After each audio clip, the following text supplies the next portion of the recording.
Jogan o Pure ay muli nang magbabalik at ipapakita sa atin sa susunod na chapter ng Boruto 2 Blue Vortex? Bakit at paano nga ba ito mangyayari? Pag-usapan natin yan, pakipindot nga muna ng like dyan, then simulan na nga natin to kaagad. So, oo guys, mukhang sa mga susunod na chapters nga ng Boruto 2 Blue Vortex ay muli nga nating makikita ang Pure Eye o Jogan ni Boruto. Nakita nga natin dito sa chapter 9 na matapos ngang birahin ni Boruto si Kawaki ay tumumba nga kaagad itong si Kawaki dahil nga sa lakas ng suntok dito ni Boruto. At dito nga ay inactivate ni Kawaki yung kanyang karma para magkaroon siya ng chance na manalo against dito kay Boruto. Ang kaso nga lang ay nagkaroon nga dito ng karma resonance sa pagitan ng karma ni Boruto at karma ni Kawaki. Kaya kasabay nga ng karma ni Kawaki ay na-activate nga din dito yung karma ni Boruto. Sa mga nagtataka nga kung bakit nagkakaroon ng karma resonance in the first place, wala ngang special reason kung bakit ito nangyayari. Sadyang ito nga guys ay natural phenomenon lamang na nangyayari kapag may dalawang users ng karma na magkalapit sa isa't isa. Na kapag ang isa nga sa dalawang user na ito ay nag-activate ng karma, ma-activate din yung sa other user. Nakita na rin natin ito noon na nangyari sa karma ni Jigen at karma ni Kawaki around episodes 202 to 203 ng Boruto. So matapos ngang maganap dito ang karma resonance sa chapter 9, dito nga ay hindi maganda yung naging reaction ni Boruto at Kashin Koji dahil it seems nga guys na mawawalan nga daw ng control itong si Boruto sa sarili niya once na fully ma-activate ka ang Karma Seal, tulad ng sinabi dito ni Kashin Koji via Summoning Toad. Kaya nga dito ay agad lumayo si Boruto para pahintuin nga ang karma activation progression. Pero dito nga ay mukhang slightly late na itong si Boruto dahil mukhang halos fully activated na nga ang karma niya at mukhang hindi na nga niya mapipigilan pa ito. So kung atin yung matatandaan sa Boruto Part 1 Chapter 80, dito nga ay makikita nating bulag na nga ang kanang mata ni Boruto dahil sa pagka-slash dito ni Kawaki. Pero dito nga sa last chapter bago ang time skip ay hindi man lang napag-usapan yung pagiging bulag dito ni Boruto na parang hindi big deal kumbaga dahil sa totoo lang ay hindi naman talaga big deal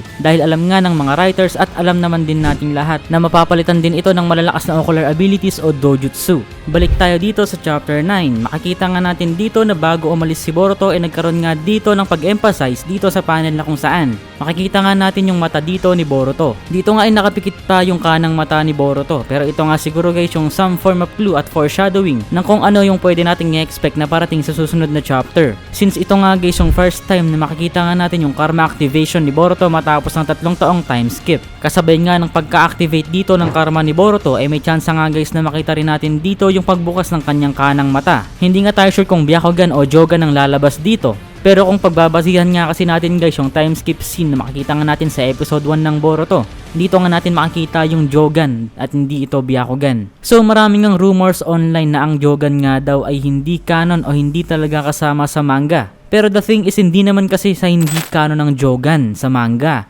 It is just that itong Naruto at Boruto writer na si Kishimoto nga guys medyo nabigla at wala ngang konkretong plano tungkol dito sa Jogan noong time na bumalik nga siya bilang writer ng Boruto noong 2020. Yan nga yung dahilan kung bakit for the past 30 chapters ng Boruto hindi man lang napag-usapan ang Jogan o Pure Eye kahit isang beses. Dito nga kasi pinag-iisipan pa ng mabuti ni Kishimoto kung ano nga ba talaga ang gagawin niya sa Jogan, ano nga ba talaga ang dojutsu na ito at kung paano niya muling i-reintroduce ang Jogan dito sa 2 Blue Vortex. At matapos nga ang 6 months na hiatus ng Boruto o paghinto ng manga releases from April to September 2023, siguradong nga akong finally alam na nitong si Kishimoto yung gagawin niya tungkol dito sa Jogan since sobrang haba nga ng naging panahon para paghandaan ng Boruto writers ang mga gagawin nila dito sa Boruto 2 Blue Vortex o dito sa time skip.